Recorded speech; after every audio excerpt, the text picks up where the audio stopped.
O que será que um dos homens mais ricos da história tem a nos ensinar sobre o que é de fato a riqueza? Vamos mergulhar nas ideias de J. Paul Getty, com base no livro dele, Como Ser Rico. E olha, já adianto, o que ele revela vai muito além de meras dicas de investimento. É quase uma filosofia de vida. Pois é, logo de cara, Getty já estabelece o tom com essa frase. Ele nos desafia a pensar na riqueza não só como um número na conta bancária, mas como algo bem mais profundo. Um reflexo do nosso caráter, da nossa atitude perante a vida. É uma ideia poderosa que vai ser a base de tudo que a gente vai conversar aqui. Então, qual seria o primeiro passo nessa jornada segundo Getty? Não é um plano de negócios mirabolante nem um investimento de risco. O ponto de partida é totalmente interno. Trata-se de adotar o que ele batizou de mentalidade milionária. Vamos analisar isso com calma. A mentalidade milionária não é um privilégio de quem já nasceu rico. Pense nela como um sistema operacional, um software mental que qualquer um pode instalar. Significa estar o tempo todo consciente de como cada pequena ação, cada decisão, impacta o resultado final, o lucro. É ter uma cabeça de dono, sabe? Enxergar o negócio como algo vivo, que precisa ser nutrido e otimizado sem parar. E aqui o contraste fica bem claro. De um lado, essa mentalidade milionária, sempre buscando mais eficiência. Do outro, o que Getty chamava de mentalidade do funcionário passivo, que só está ali para cumprir sua tarefa e ir embora. A grande questão que ele coloca é, mesmo sendo funcionário, é possível pensar como dono? Para Getty a resposta é um sonoro sim. E é aí que mora o segredo para se destacar de verdade. E esse número aqui na tela, nossa, ele ilustra perfeitamente o poder dessa mentalidade. Getty conta a história de um jovem executivo que descobriu um jeito de economizar menos de meio centavo por peça numa linha de produção. Parece nada, não é mesmo? Só que essa mudança minúscula gerou uma economia de mais de $25 mil por ano para a empresa. Isso é a mentalidade milionária em ação, a obsessão por otimizar até o que parece insignificante. Ok, com a mentalidade ajustada, Getty nos apresenta as suas regras práticas para o sucesso. Não são truques, não são atalhos, são princípios sólidos de gestão e, principalmente, de liderança. E aqui estão alguns desses pilares. Primeiro, liderar pelo exemplo. A sua ética de trabalho tem que ser o padrão. Segundo, assumir a responsabilidade total, inclusive pelas falhas da equipe. Terceiro, a arte do feedback. Elogios em público que fortalecem o time e críticas no particular, que corrigem sem humilhar. E por fim, o equilíbrio. Ser justo e firme para construir respeito e não medo. São princípios que valem para qualquer negócio, do menor ao maior. Getty acreditava que a verdadeira liderança é forjada no fogo, no meio do caos. Para ele, crises não eram o fim do mundo, mas sim batalhas estratégicas.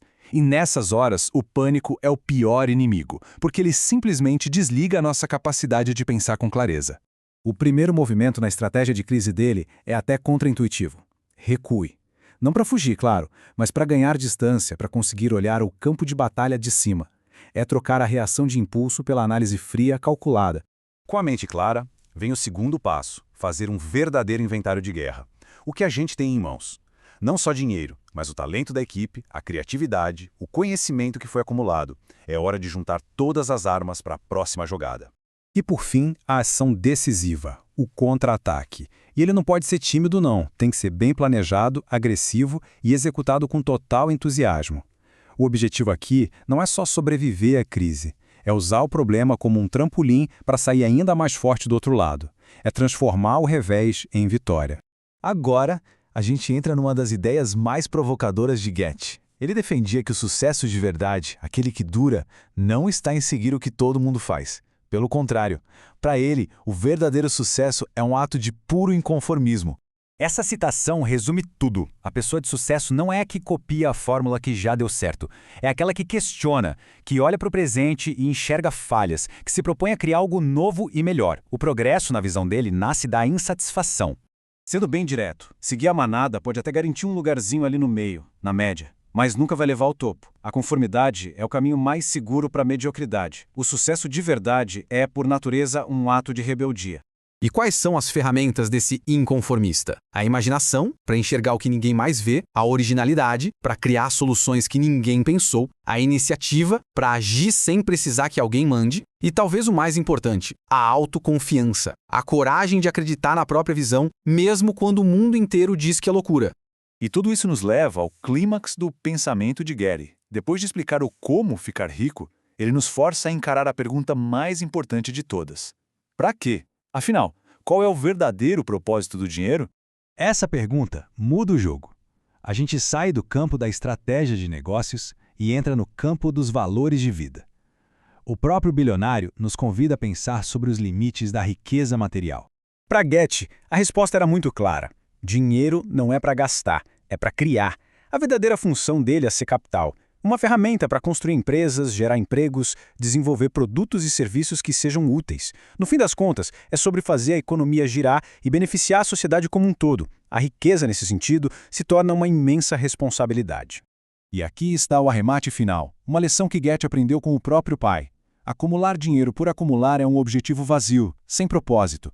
A fortuna precisa servir a algo maior, ela tem que ser um meio para construir um legado, algo que faça a nossa passagem por aqui ter valido a pena.